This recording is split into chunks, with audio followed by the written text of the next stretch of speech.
Naghain ng motion at manifestation ng ilang National Unity Party members o NUP sa Kamara sa House Committee on Ethics and Privileges laban kay Cavite 4th District Representative Francisco Kiko Barsaga.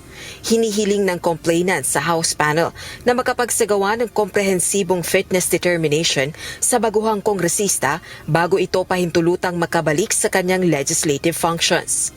Sinuspinde ng Kamara si Representative Barsaga sa loob ng 2 buwan dahil sa misconduct noong December 2025. Ayon sa mga complainant, sa gitna ng suspensyong ipinataw laban kay Representative Barsaga, nagpapatuloy pa rin ang publication nito ng contents na makasisira umano sa imahe ng Kamara at hindi naaayon sa inaasahang asal ng mga miyembro ng House of Representatives.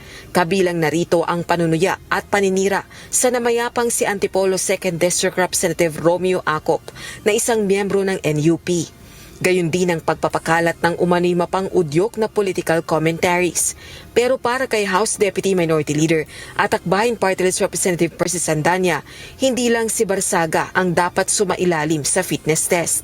Kabilang si Representative Sandanya sa mga bumoto ng pabor at nagpatibay sa committee report ng House Panel on Ethics laban kay Congressman Barsaga na nagrekomenda ng 60-day suspension sa neophyte lawmaker. Mahalaga naman talaga yung psychological and physical fitness to be able to fulfill our duties in Congress. Pero dapat hindi lang sa isang tao, dapat sana ito applies to all.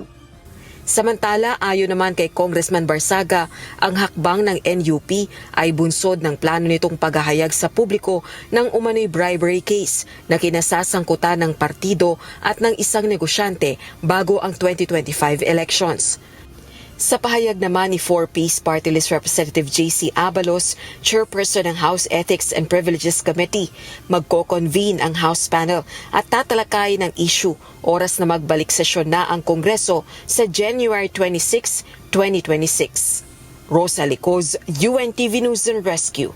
Diyos ang aming sandigan, serbisyo publiko ang aming pinahahalagahan.